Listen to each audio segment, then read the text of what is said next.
currently serves as the secretary.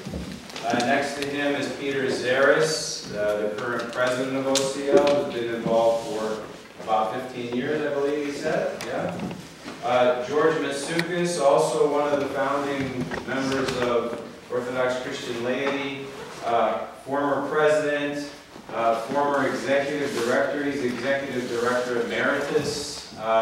He served for 20 years plus. He's really been the face of OCL for many years. Probably most of you have had direct contact with George. And we have a special guest, Alexei Grindich, coming to us from California. Pete may say some more about Alexei, but Alexei is a sociologist who's done many surveys for the Orthodox Church in the United States and on the continent on different topics.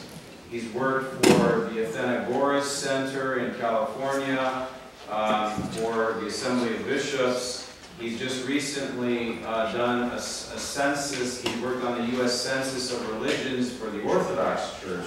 So we're very happy that he was able to arrange his schedule to come be with us. And so part of his presentation will be directly related to the declaration, but then following this panel and the next break, he will give us a special presentation on his newest survey, which is the effect of the pandemic on the Orthodox churches. So we are very excited to have you all here, and we'll turn the program over to Mr. Karkazis. Thank you, David. So this is the 35th annual conference of Orthodox Christian Laity. 35 years ago, I was the youngest member of the board, and now I'm the oldest member of the board. In 1987, a group of Orthodox Christians, an Orthodox group, met in Northbrook, Illinois, at the home of Jim Coolidge, who was one of the founders. Andy Copan, Dr. Andrew Copan, who was married to my first cousin, invited me to come to this meeting, and there were people from all over the U.S., former national presidents of Goya, and they needed a lawyer to be there. So I had no idea what this meeting was going to be about. It was about founding Orthodox Christian Laity. So I was there and did the Articles of Incorporation. Jim Coolidge was the first president. I was the second.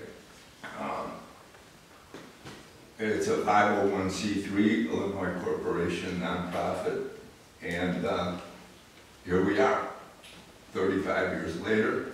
We've had conferences every year in many parts of the country, and the culmination of what we've been talking about has been a bunch of publications, books, pamphlets. We've been blessed to have Archbishop Nathaniel, who's here today as our spiritual advisor. Has been on our advisory board from almost the very beginning. Not that. So I wanted to give you a little bit of that, background about OCL, since we haven't really talked about us that much, but we're blessed to be here. We're happy to have had IOPA as the presenters talking about what they're doing here. And we can talk a little bit about the declaration, which is kind of like the summary of what we've been talking about for 35 years, administrative unity to bring the church together under one synod that elects its own president. And that's what the declaration talks about. It's addressed to the Assembly of Bishops. But first, I think Alexei has done some research on this, and he has a presentation. Maybe we'll start out with that, and then we can go back and talk about the declaration. Alexei? Thank you.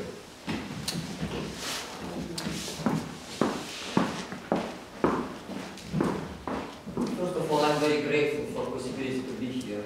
It is not my first OCL meeting, and it's always great to see some familiar faces, but always some new faces.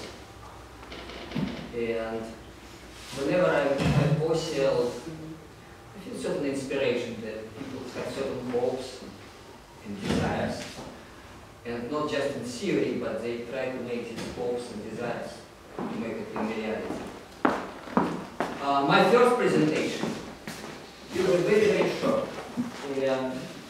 Can you make it brighter? It's coming, yeah. So the title is Attitudes Towards Orthodox Church Unity in America. What we know, do not know, and should know. And really my emphasis is not on the first part, because I think David sent you a short material, what we know. But in my presentation, at the very end, and it will be really very short one, under 10 minutes, I wanted to discuss what we should know in order to move forward. First, I wanted to reiterate a few data which again were already shared by David. Maybe not everyone has read this material, just a few very basic data so you understand where we are at this point. First of all, about the source of materials. All what I will be discussing is published actually on Assembly website. If you go to Assembly website, you will find my old report which is called Orthodox Christian Churches in 21st Century America. This study was published in 2018, and all data which I will be discussing on the following slides are inside of this 2018 report, so it's publicly available. It's not secret information, it's totally open source, which is on the website of Assembly of Bishops. What is also important, when we did this study, Orthodox Christian Churches in 21st Century America, and specifically looked at the subject of church unity, we were able to get opinions of both bishops and clergy. This is important, so we will compare them. In case of Orthodox parish priests, we have participation of slightly under 600 parish clergy all across the jurisdictions, which is a good sample. Technically, they represented about 1/3 of all American parishes, so it's fairly representative sample across the board.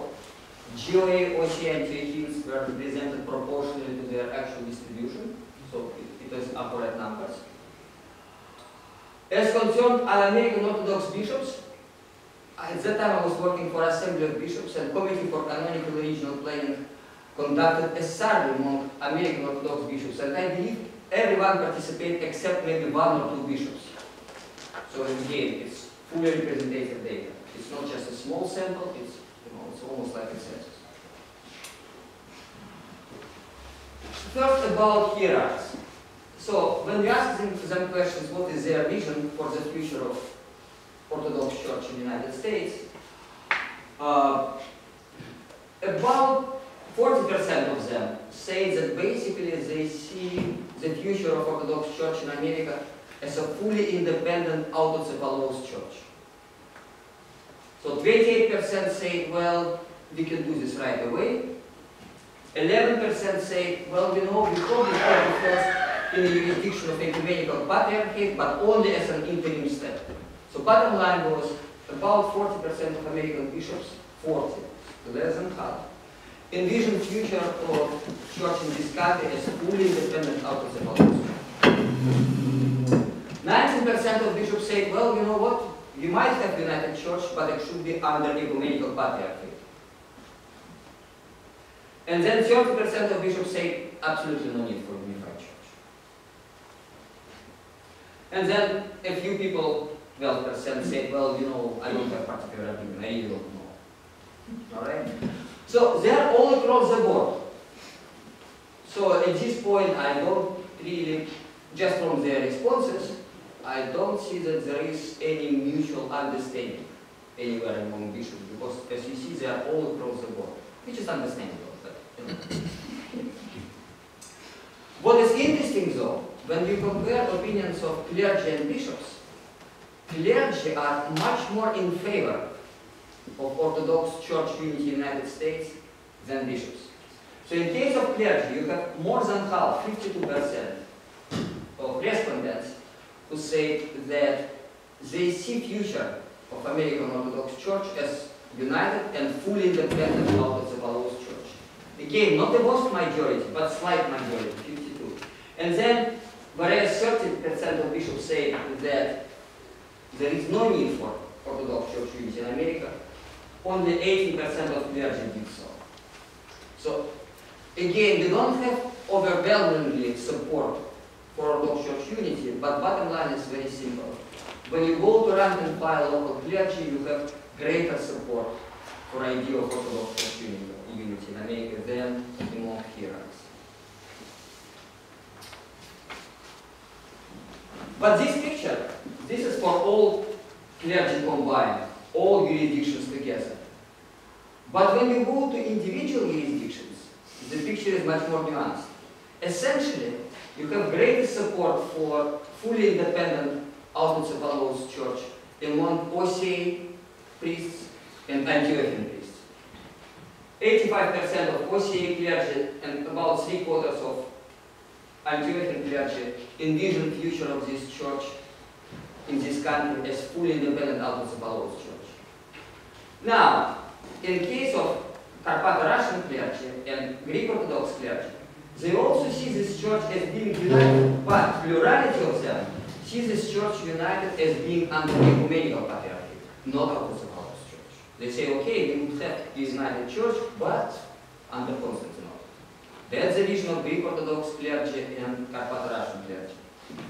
And finally, among Serbian Orthodox priests, you have sort of, well, you know, maybe we need to have united church, but maybe we don't, you know. So you have a mixed picture. We don't have enough answers from other jurisdictions to make it statistically sound, but for those five, even those five jurisdictions, give you ideas that people again are all across the board. Then it was also interesting to see, okay, well, we looked at bishops versus priests all together. But let's look at individual jurisdictions and see if ideas of clergy from individual jurisdictions are aligned with ideas of bishops. Yes and no. In case of Orthodox Church in America, you have pretty much uniformity in ideas. All OCA bishops at the time of survey say, okay, we should have united Orthodox Church, and 85% of clergy, so pretty much consistent with one another. But then on the opposite side, you have Antiochians. Strong support among clergy for Orthodox independent church, but only a quarter of bishops felt this way. Whereas plurality of Antiochian bishops by time of survey say there is no need in the United Church. The church should stay the way it is right now in the United States. And in case of GOA bishops and GOA priests, basically you have uniformity in their ideas that yes, we do need united church, but both among bishops and among GOA priests, a plurality or a strong majority in case of bishops believe that this united church should be under ecumenical patriarchy. So again, you have a very nuanced picture. Bishops versus clergy. Clergy when we look by jurisdictions. And in some jurisdictions, bishops agree with clergy, and some they don't. I know it's complicated things, but sorry for being Now, this is what we basically... One more thing. We also looked at opinions of clergy by age categories. And bottom line is that younger clergy are more in favor of unity than older priests. And this is true for all jurisdictions. In some jurisdictions, the gap is really big. In some it is smaller, but all across the board, younger priests are greater supporters of Orthodox Church unity in America than older clergy. This is all what we know at this point. But here I wanted to raise a few questions. I think what we really need to know in order to move forward. OCL is old, established organization. But truth to be told, I mean, you have a number of supporters, but they belong to particular category of people, right? We really don't know what is the reach of OCL. What percent of American Orthodox clergy and laity are aware and supportive of OCL? You don't know this. You really don't know how many folks know about it, how many folks just mention your name, you really don't know, right? Out of those who know, positive image, negative image, right? Second question, and probably even more important, what percentage of American Orthodox laity and even clergy are aware that even issue of Orthodox Church unity exists? For a lot of people, the way it is now is just something what people take for granted. You even don't know what this percentage of people are aware. Now, out of those who are aware that theoretically there should be canonically one church in one place, one bishop in one place, out of those who are aware of it, how many really care? And who say, okay, well, theoretically it's a nice idea, but, you know, let it be the way it is. You had declaration, and David told me you have email list of about 5,800 people and then conventional mailing list 3,600. But declaration was signed only by 321 persons. Right? And all of them, when I looked at the list, except maybe two, were Antiochians, OCA, GOA, no other jurisdictions. This raises questions for me as a sociologist, right? So my question to you, and then I will give you a few ideas. I'm not only asking questions, I am also giving ideas, alright? So here's a crucial question. Beyond current limited reach of OCL, what can you do to make idea of Orthodox Church unity in America attractive, or put it that way, sellable to wider Orthodox audience? You know, idea of church unity, it's a product. You try to sell Apple phone, right? But if you try to tell to audience, you know what, Apple phone is great phone because it has great camera. But if you use for all your entire life Samsung, and you really take picture with your real camera, iPhone, also it is great phone, will be never sold because you don't deliver your message in a proper way. Technically, you have two ways in this situation, this iPhone. Number one, you can switch from camera iPhone and tell this guy who uses Samsung, you know, in addition to great camera, iPhone also has such and such and such features, which are better than on your Samsung. That's one way to sell it, right? Another way would be to convince, stop using your out-of-date camera. This camera is really better.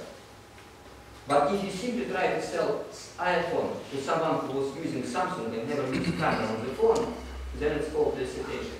Now, here is a few ideas in terms of how idea of Orthodox Church unity might be sold to wider audience.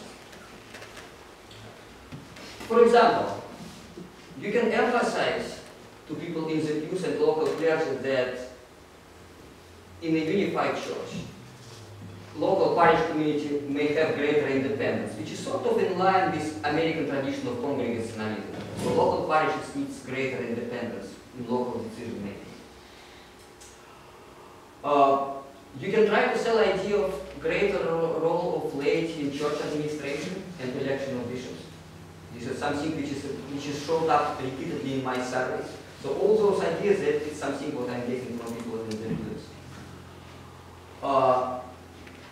New forms and greater participation of laity in sacramental ministry. That's what we are missing presently in our churches, and this is what people are looking for. Again, it will be one of the products we say, okay, we have our independent church, we may push for this idea, right?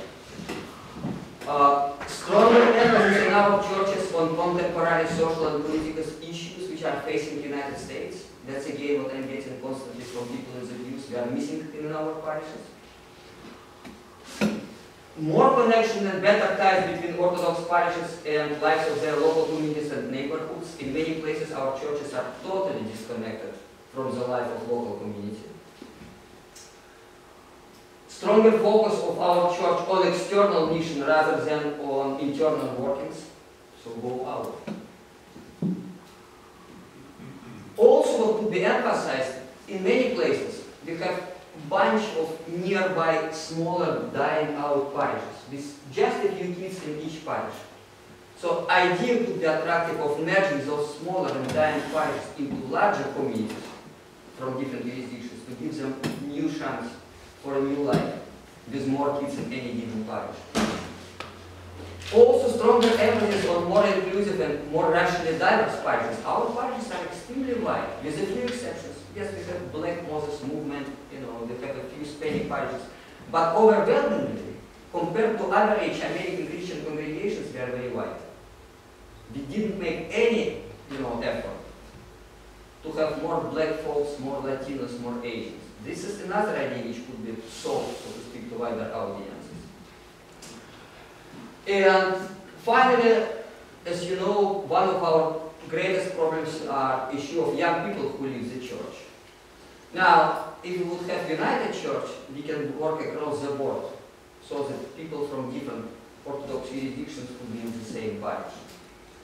So bottom line is very simple, and this is the last slide. OCL needs to find out what would be appealing to different targeted Orthodox audiences in this country. This is what I offer for discussion. The floor is yours. Thank you. Thank you.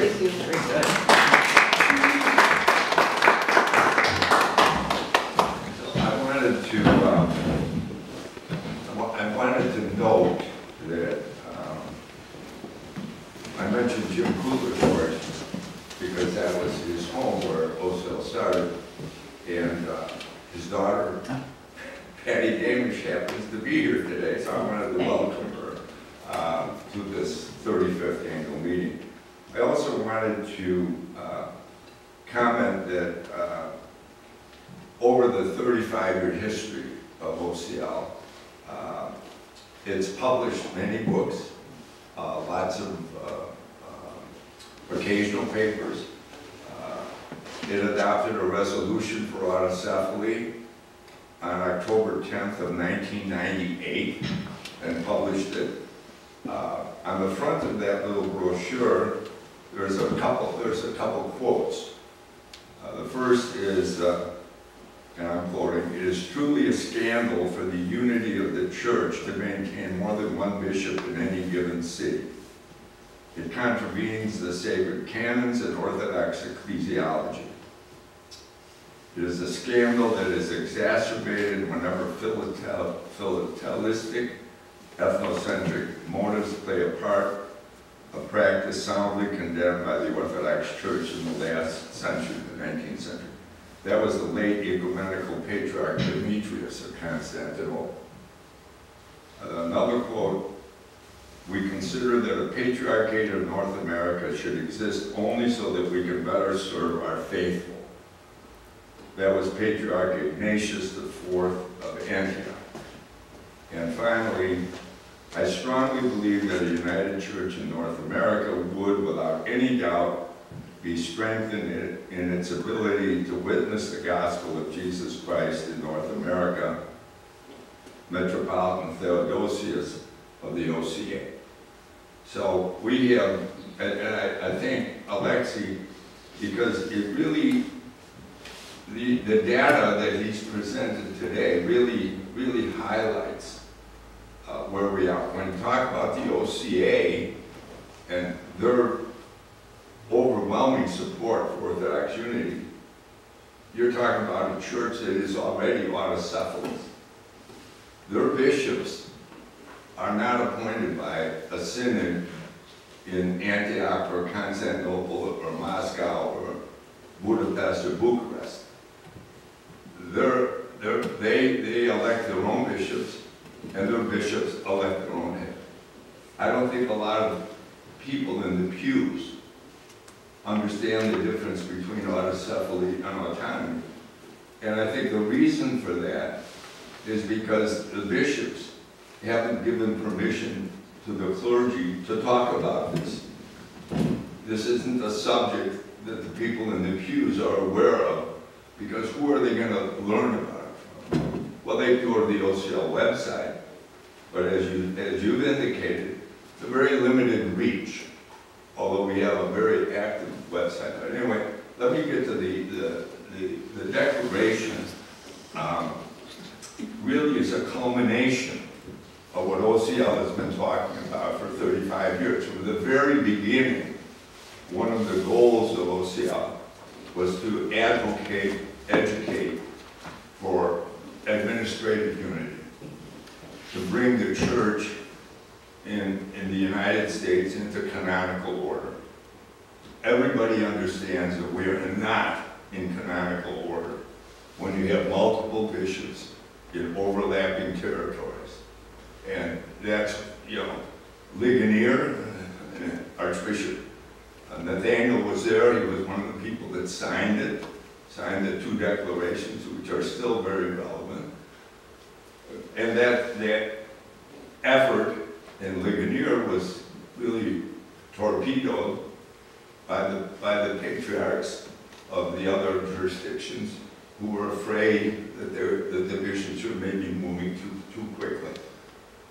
One of the results of that was the establishment of the Assembly of Bishops. How many people in the pews even know about the Assembly of Bishops?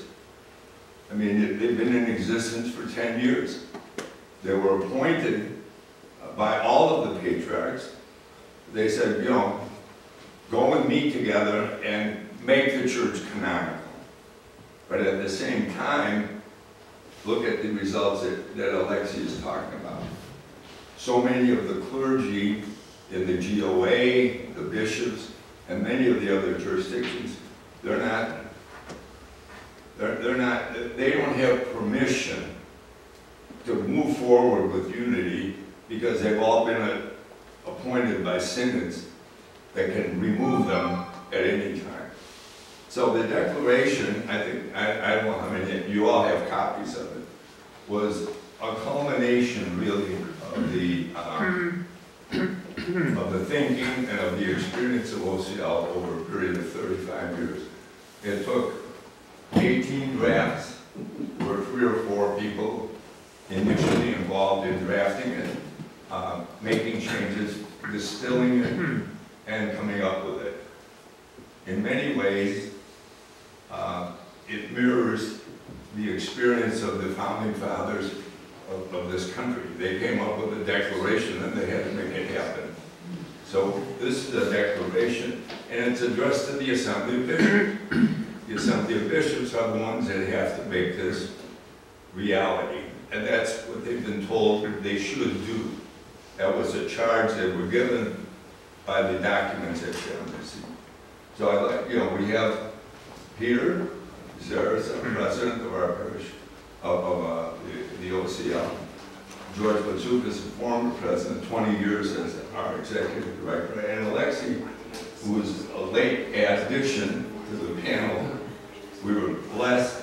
Alexei has spoken to several of our OCL meetings in the past. So I'd like to talk a little bit about the Assembly, and not the Assembly, but to whom we've addressed our questions. And Peter, let's start with you. How is OCL continuing to promote the Declaration? Yeah, it's a big question, right? And I think many of you may know, some of you may not realize that we launched the Declaration with as much fanfare as we could, with a full-page ad in the Wall Street Journal and a half-page ad in the New York Times on July 5th. So we thought we could try and make some impact that way, and it was a fun thing to see happen. Alexei brought up a good point. We're actually, I just double checked and pulled out, we're at 323 today, so we picked up a couple. My presentation was totally out of date. Yeah. So, but it's forefront on our minds. We didn't really know what to expect. Two big articles where we're going to have hundreds of people. No, not so much. On day one. So that was a learning experience for us. Submit it, but then we want to make sure that someone can't just, populate 20 names on there, right? So we have an email system back that you have to verify that signature. We feel strongly that that's the right way to say every signature is unique. We know exactly who it is. No one can really game it. That also creates just that much more friction to actually getting the signature, or teaching people that, oh, well, I signed up, but my name's not showing up because you didn't verify. We are, it's something we talk very actively on, how to do more and facilitate more conversation here today. But we met in our board meeting yesterday, and we are investing in our own organization in a way that we haven't in some ways, and that we are looking to bring on a second person into the organization, paid position, for sort of communications and marketing and outreach, right? And we've studied our own data. Lexi showed some in his presentation of, we've seen a lot of growth, and the declaration, I think, has done quite a bit to increase this, but we've, in some cases, more than doubled our engagement over the last 12 months, or on tracking our website, the activities. We continue to issue, more regular cadence of email communications. It's working, right? It's slow, right? But we are trying to learn what is working and then lean in more.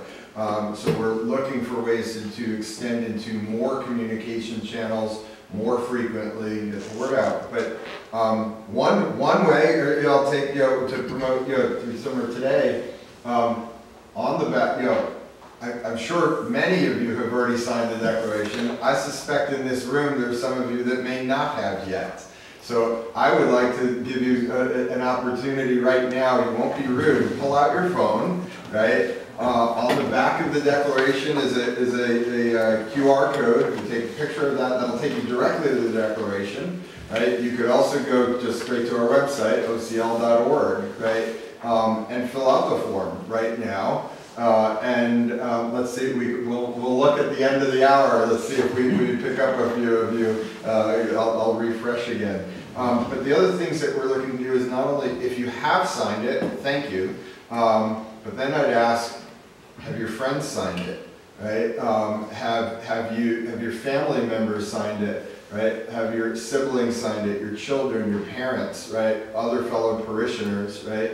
And the more we talk in that language, encouraging, we do find, right, sometimes one of my own siblings, right, have you done it yet? Yes, I'm going to, right? It's there's a little bit of friction, the intent versus the action, right? It does take work, but our belief is that it will spread and continue to spread, and results, we believe, we will see more results.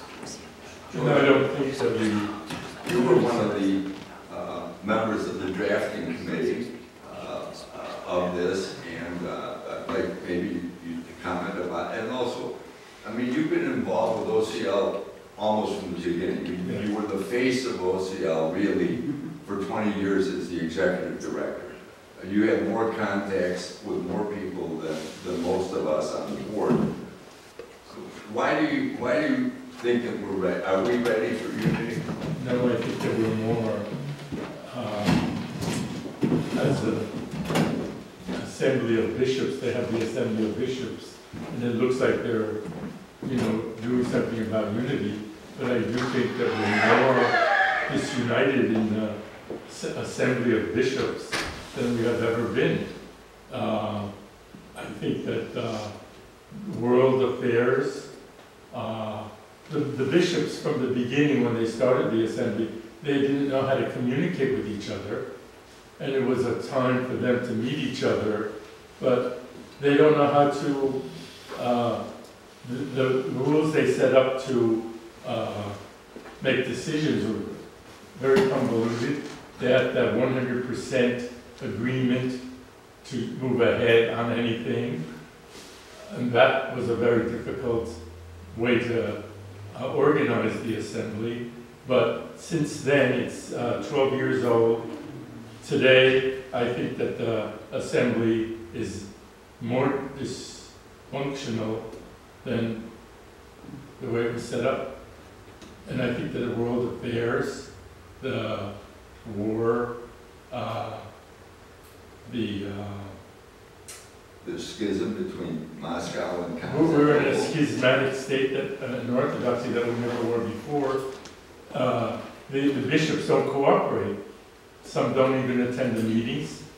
A few of the last assemblies didn't have quorum. So I don't think that all these things that you point out about bringing in more diverse communities and reaching out in a mission, that's difficult for OCL or parishes on their own to do if it's not done by the hierarchy. In the metropolis of Atlanta, they're working to just bring their churches together, as we heard today. They're not looking for outreach, or they're just trying to communicate with each other. I think the church was more unified under Scoba, and when they met in Ligonier and put forth those two documents on that this is not a diaspora community, that we are a mature church. There was more, that climate was more conducive to unity than we are today. And I just attended the Pledge of Laity. I'm from the Greek Orthodox jurisdiction. I was a member of the delegation for my parish, and that was the 9th Clergy Laity Congress that I attended. And it was the most ethnic-oriented, most oriented to the patriarchate than I ever attended. It was like the whole assembly was just to let us know that we are an eparchy of the ecumenical patriarchy. It was not an open meeting.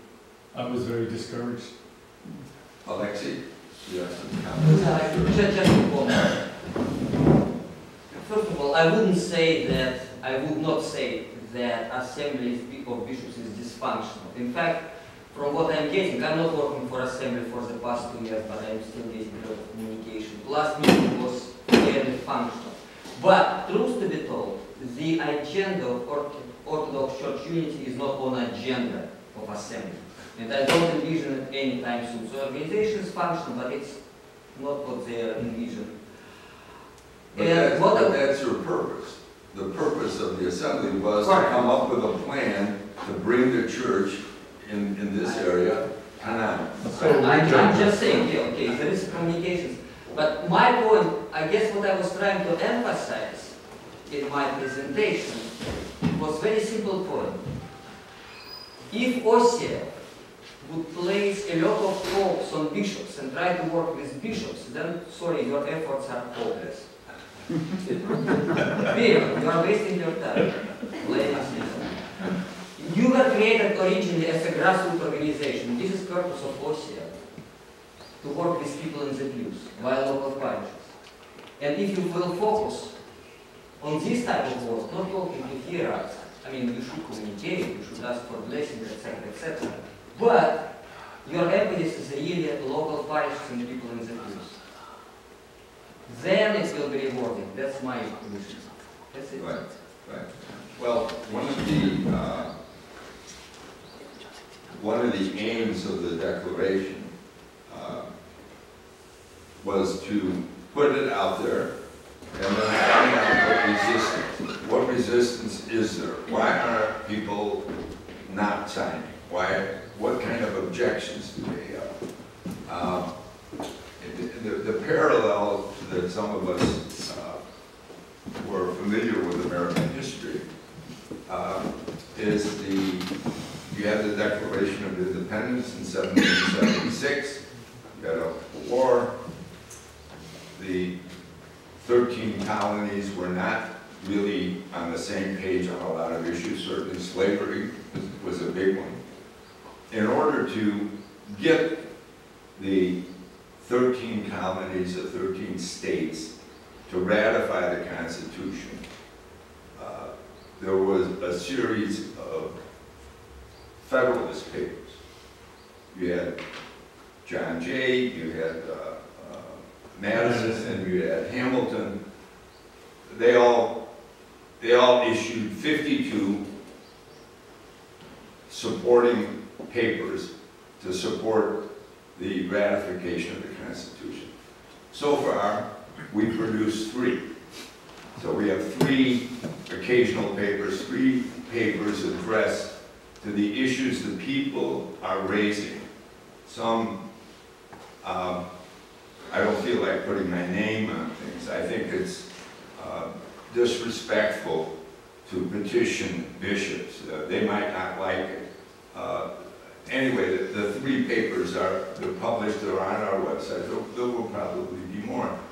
But our question is to the laity.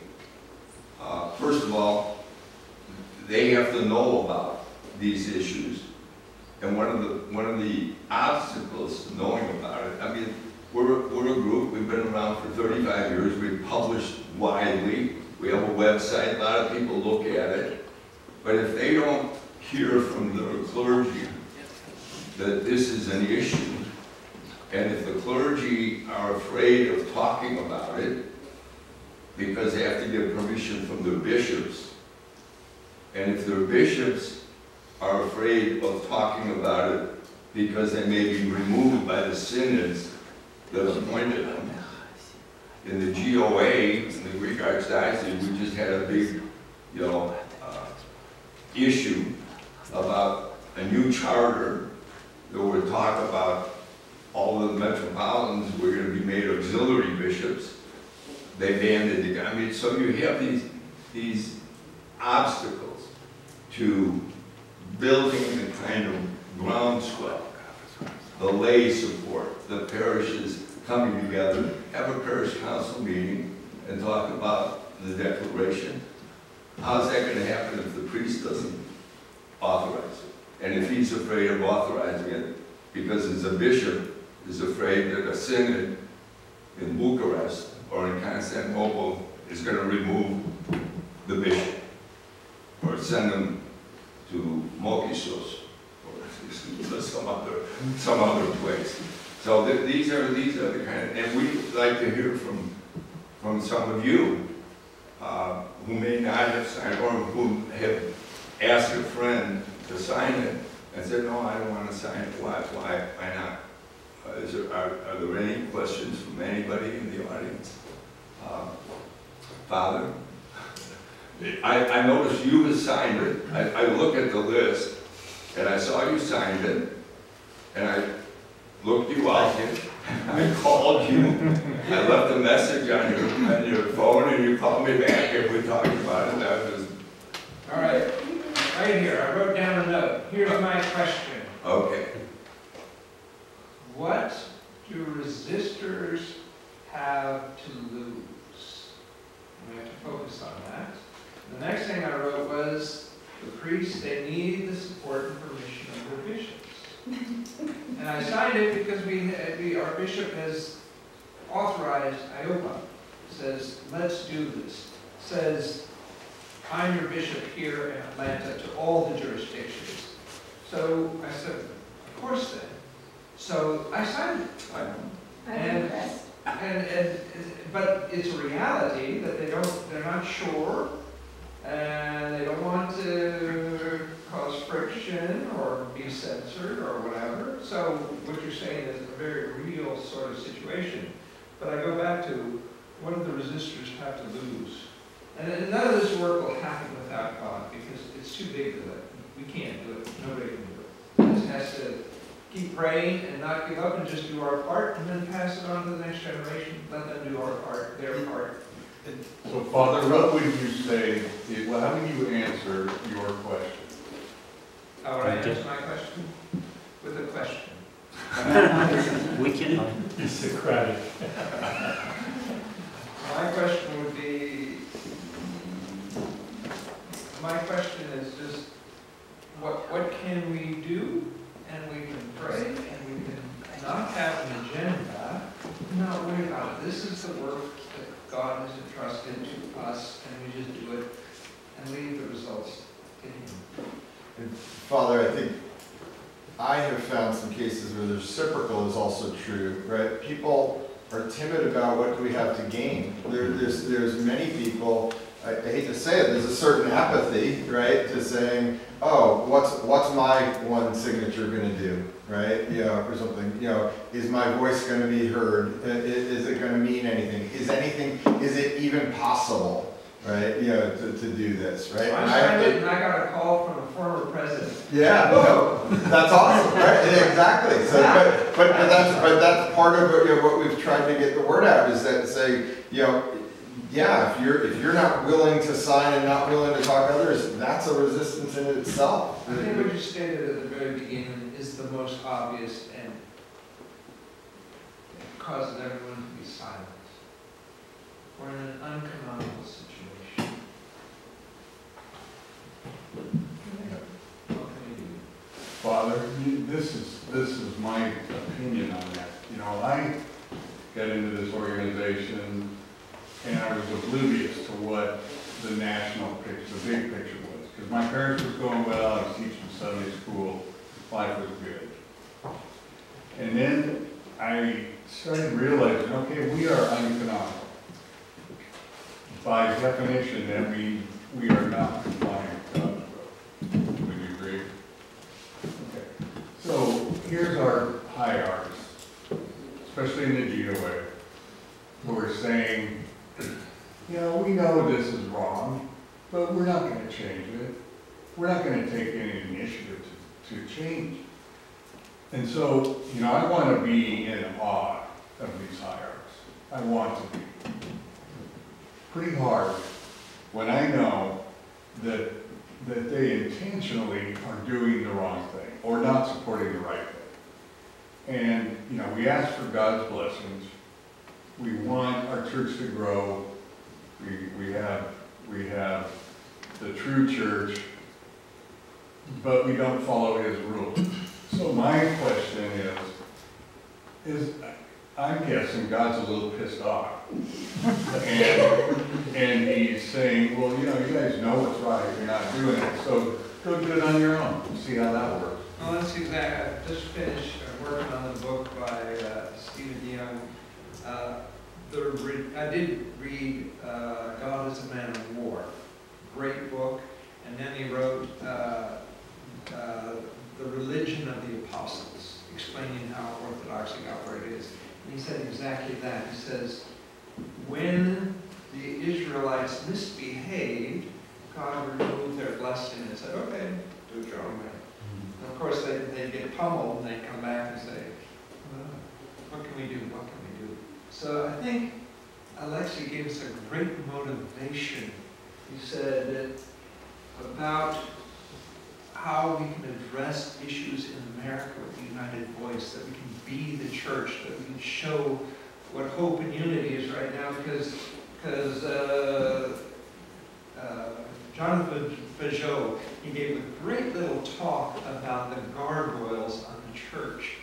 He says the gargoyles are important, that they're in the architecture of the church, because they're the weird, goofy things that are going on, but they're not in the center. They're not on the altar. They're outside to show they're real. There's aberrations in humanity and society, so the problem is now they're at the center. Now they're on the altar. And they're running our society. They have to be there, but not at the center. God needs to be at the center. And Father, another flavor of what we have to lose, right, is, you know, not what we have to lose by signing, what do we have to lose by not signing, by not committing, by not pulling it forward?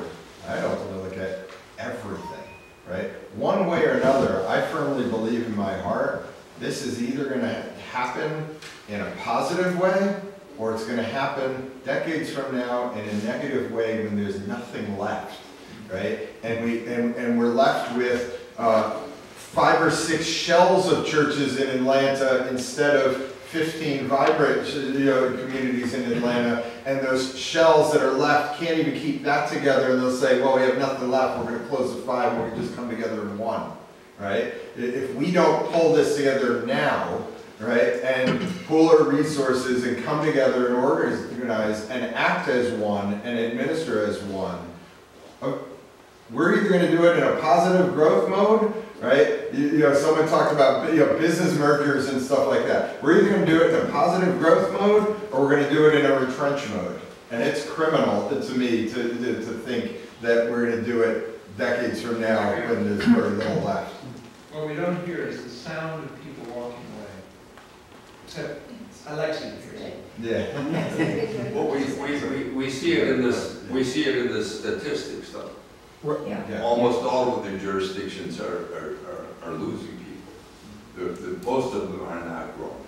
But Alexi's numbers show the American Orthodox Church is the main supporter of this.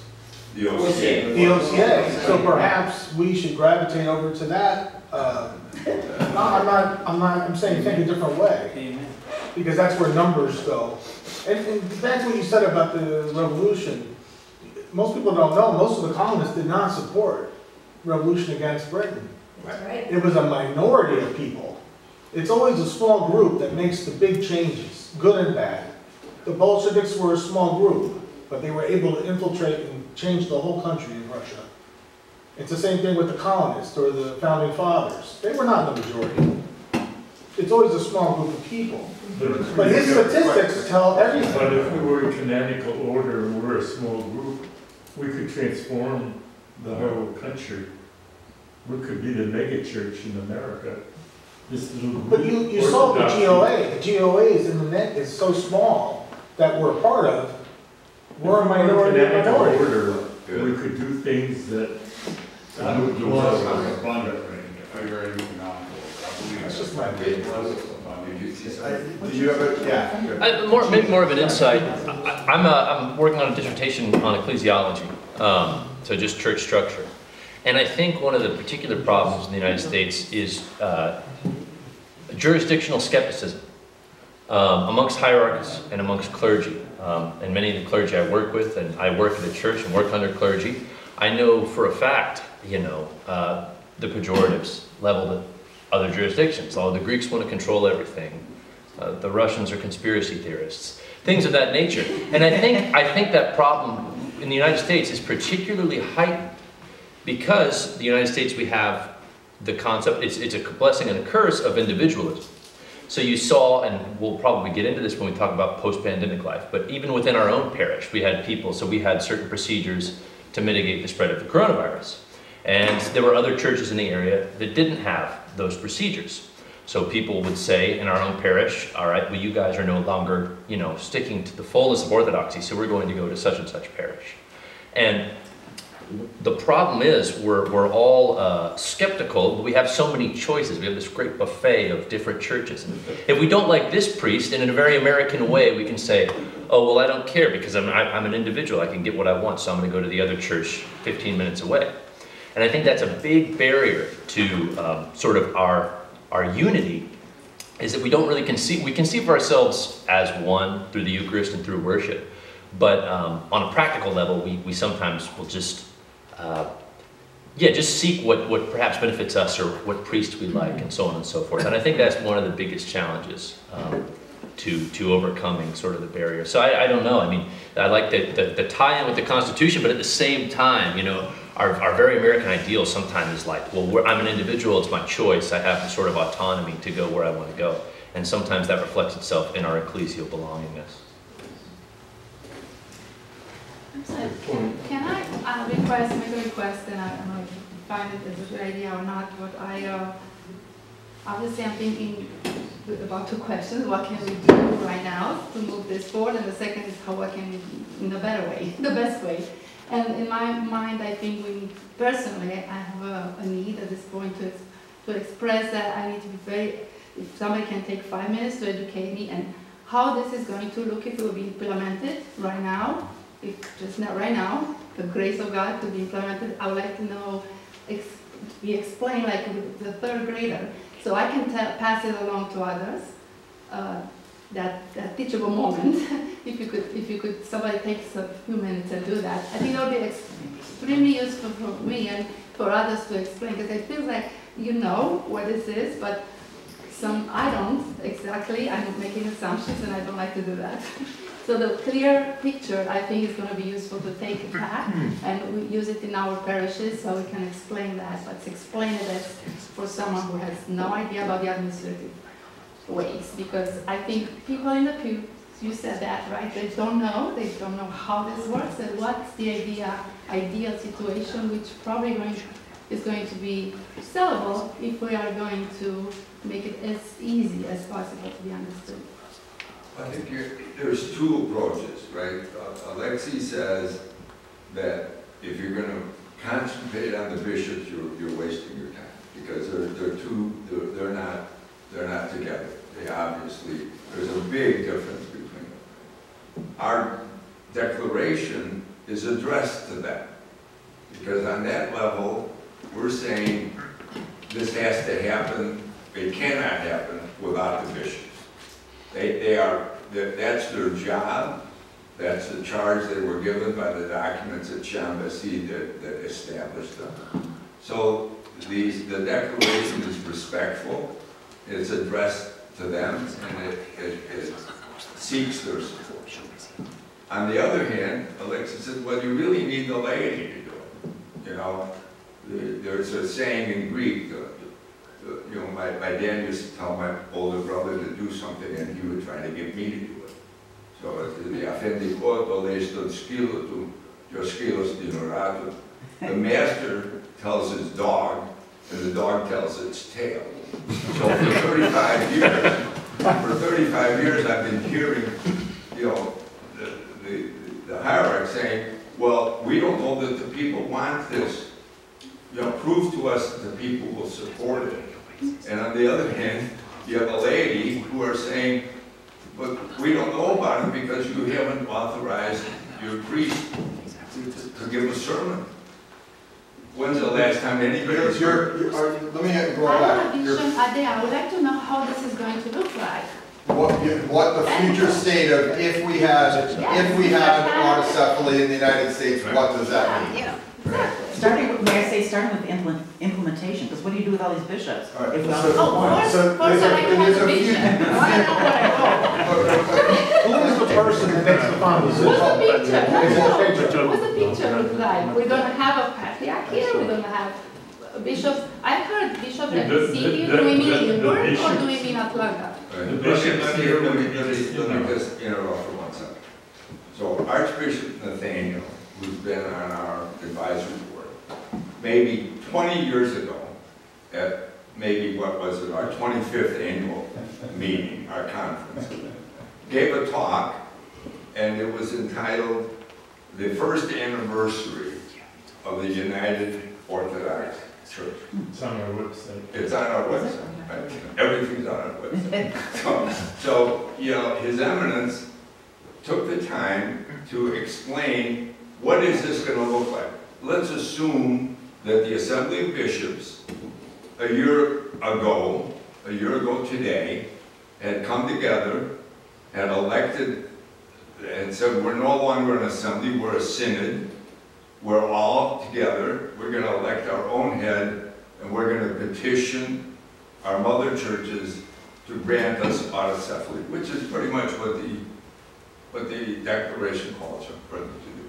So, Your Eminence, do you recall all of the things that you talked about back then, about what would be the accomplishments, what would the church look like if we had an autocephalous church, all the bishops, all 53, however, are all part of one synod, and they've got time to work out which bishop gets Chicago and which one gets Peoria, and which, that thing which they've already done. But maybe you could help explain what would be the benefits of having a single autocephalous church in the United States. Well, we say in the creed every time we have the liturgy or we recite the creed, we believe the church is one. And the unity of the church is not solely in the Eucharist, it has to be in order, good order. The apostles had good order, they came together to celebrate the Eucharist, but there was good order. And we have disorder here, so where you have this kind of a situation. So the benefits are exactly the benefits of any other local church. Not to say Orthodox, but any local church, which is all of the benefits of unity, which is work are, without getting into individual things, that the faithful would understand and outreach that they haven't before. For example, if I'm a Romanian Orthodox and I have a neighbor who's not Orthodox and certainly is not Romanian, I don't feel that I can go to them and say, come to my church because it's in my language. If I'm English and I have that, I still don't feel that. But when there's a sense of unity, then you feel the mission yourself to invite others into that unity. So I don't recall when you mentioned that I wrote something, now only the title comes back to me. I read what I said. But it's not something, it's something without which we cannot move forward. And I don't know if it was George maybe, or maybe it was Peter, but said, little by little we dwindle. We dwindle because we have competition with one another. And that ought not to be. So when there's a unity within an area, a geographical area, and where the bishop is there, where the bishop is at, the church is there, it means that there has to be some kind of moving forward in a unified way with everyone together. A bishop without a flock is not a bishop. A flock without a bishop is not Orthodox. That's Congregationalism, and we don't do it. Although it may be American, it has no role in the life of the church.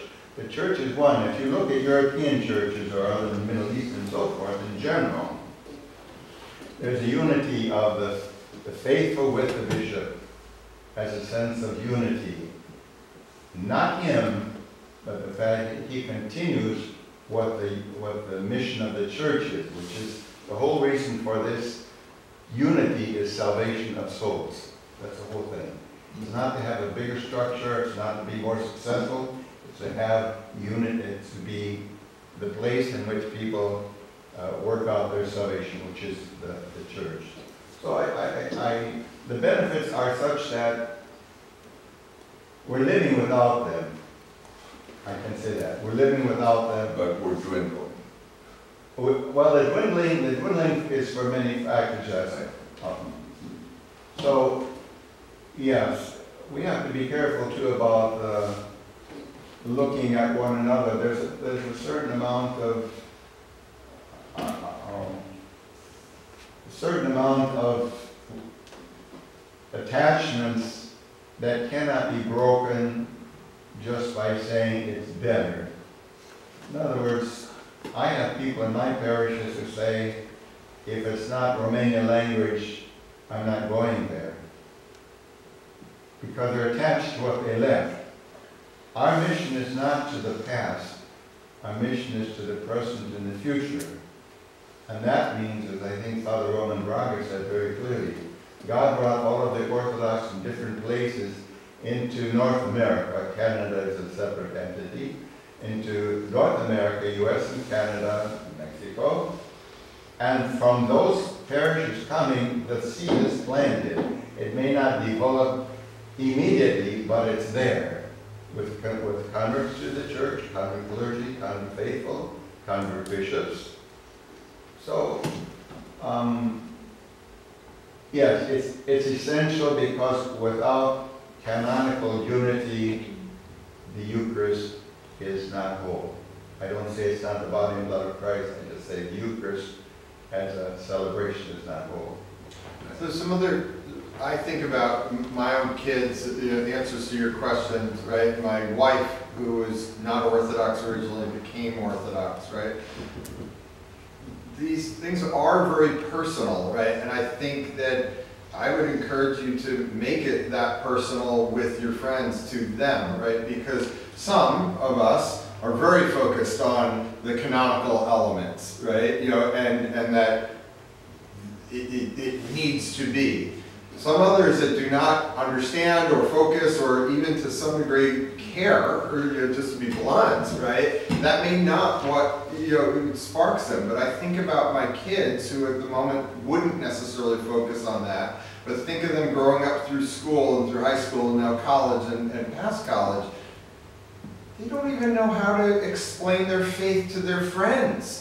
Right? So in my case, I happen to be across my family super pan-Orthodox. I grew up in the Greek church. In high school, I heard the service for the first time in English when I went to a camp with my sister, a Christmas holiday thing at St. Vladimir Seminary. Right? I moved to the Midwest, and then after I got married, 2 of my 3 kids were baptized in a Carpatho-Russian Orthodox church that we were, the founding members of. 1 in an OCA church. Then we were back to a Greek church. Then we moved to now we're in an OCA church, right? My sister is in an Antiochian church for almost 20 years.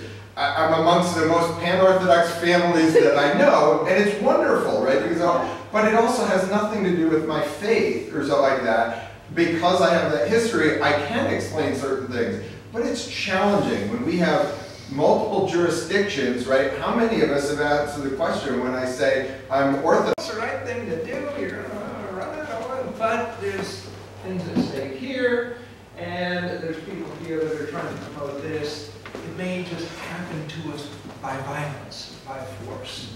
But wouldn't it be better if we kind of planned and made our way that way, move towards the exit, so to speak? So it's a tough situation, and what you've invested in it up to this point, the fact that we had this meeting today. But look, we're very few. We're not a lot of people. Well, there are a lot of people watching.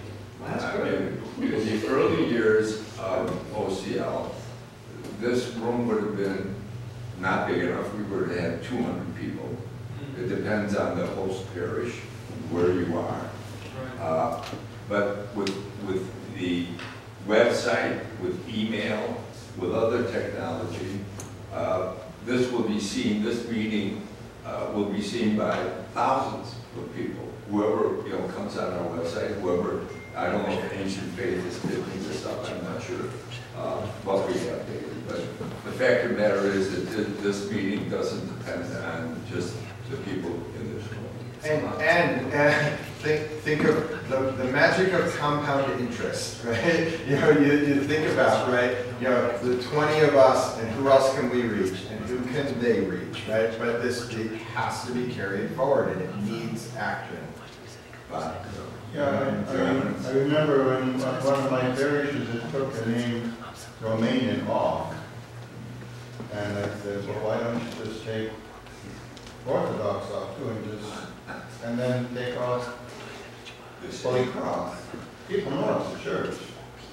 They're not going to come in if you take the name Romanian off, or if you take the Orthodox off, Holy Cross off. They see it's a church. The issue is we don't go out. And to go out, it means we have within ourselves that concept of sharing the faith. And I think that's not something that can be done on a local parish level without the blessing of the bishop in the whole community. And that's where it happens. A bishop ought to be with the faithful, of course.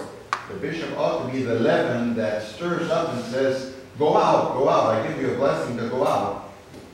And that we don't have. It's just, I'll take care of my own, and he'll take care of his own and his own and so forth. So I think that's the greatest gift, is that it forces us now to say, who are we? What is our mission in life? What does Christ ask us to do? And therefore, we say the best way to do it is, as we find out here with Aoba, is to be together with the blessing of the bishop, local bishop, His Eminence Metropolitan Alexios, and look what's happening. So I think that's part of it. And you mentioned about the faith. Unless it's lived in the home, unless we live ourselves, what do you have to share? Except for a history of something of the past, or a language, or a bazaar, or something like that. So, yes, bishops need to be more aggressive in that sense of saying, I'm a bishop not just for my own people in my own diocese, but the people who are in that area. I can't even say that. It's very complicated. Your Eminence, speaking personally, right, to that faith, I struggled, frankly, 20 years ago, I found myself in Lafayette, my wife, in Indiana. My wife and I found my Orthodox faith was very deeply rooted from my parents, and we've tried to do the same with our kids and my wife and I. But for me, I always felt it was mine and my personal thing, right? And it was contained, if you will.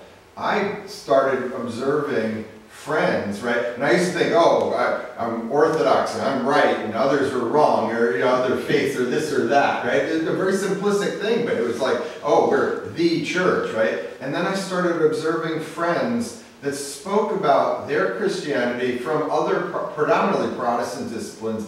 I started looking at, as a kid I used to, oh, well, they're wrong, we're right, and I kept it to myself. But then I looked, it's like, wait a minute, they talk about their faith, they do this in the community, they do that, right? I looked at it, I was like, oh my gosh, like, there is something to be shared here. But still, for me, somewhere or another, right, the complexity of the organizational structure, in my way, contributes to that. I don't even know how to explain it. I know it myself, I believe it, it's my faith, but it was a limiter to this comfort of explaining it to others. So, well, if we have a couple more questions, then I think Alexi has another. Well, so I think we're this is till about 12:15. Then we're at a 15-minute break, okay. and then at 12:30. I think it's the schedule, so we have a little bit of that. So one of the things that we talked about as a benefit, if we were united, and His Eminence mentioned it, kind of being in competition with each other. There's so many wasted resources and money and talent, and by having all of these jurisdictions doing things kind of, Duplicate. They duplicate. They do it poorly. They don't have the right people, where combined we have all of that together, our efficiencies would go way up and the results would go way up, because we're not competing. And it's really, you guys have all been there, when you're somehow you mention your faith, and I always say I'm Orthodox Christian, but they say, well, is that like Jewish, or is that, but you explain to them, okay, it's kind of like Greek Orthodox, that's probably the phrase and they say, well, okay, well, how does that compare to the Serbians or the Russian Orthodox or all that, and how do you explain that? That's the dumbest thing I've ever heard. A Catholic doesn't have to say, well, I'm Irish Catholic or Spanish Catholic or Mexican Catholic, they're Catholic. And those are the benefits that it's hard to measure, but they're real.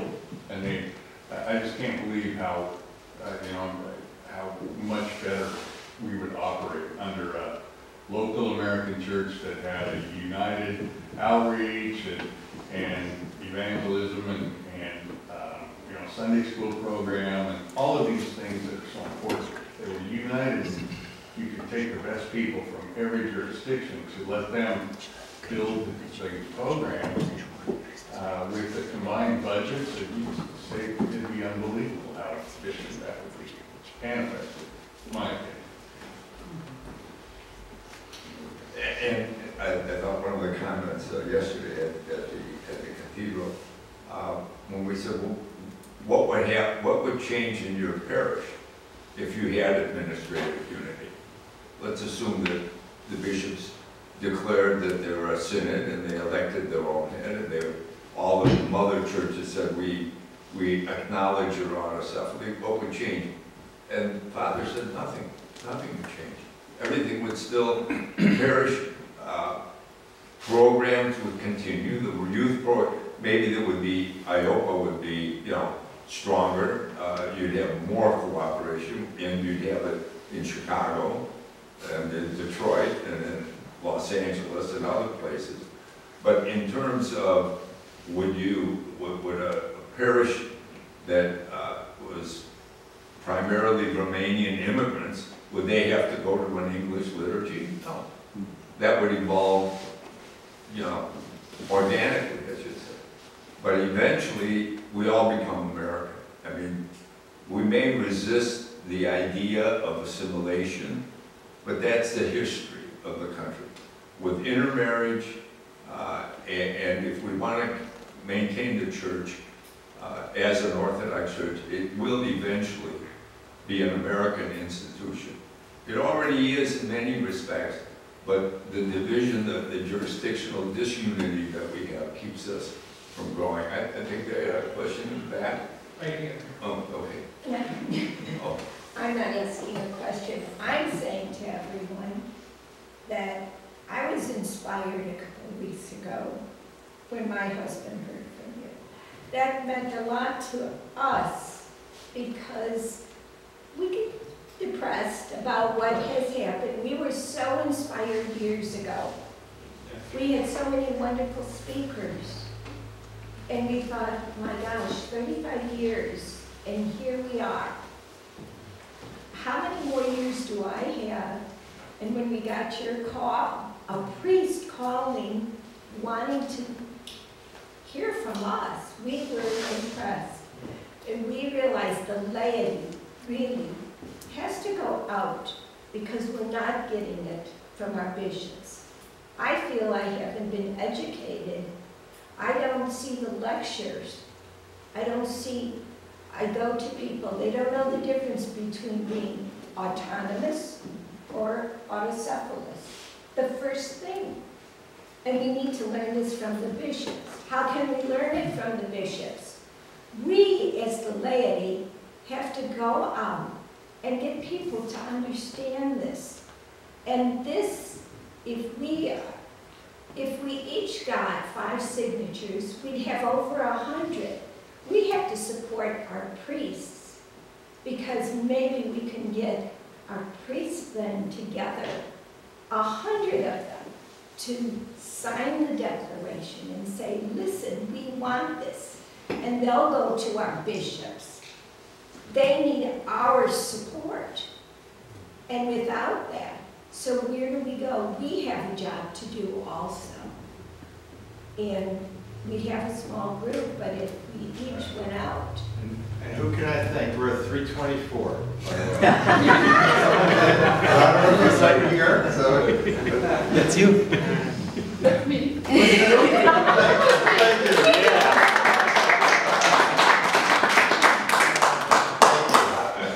I thought you were going to, do you have any Yeah, I just want to say, there might not be changes, in the parishes of the late people to create a disunity, but knowing for the priest will be, the activity in the office of the priest will be changed because knowing that you have the bishop around the corner might make you a little bit more aware and more serious about your work that you do in an office.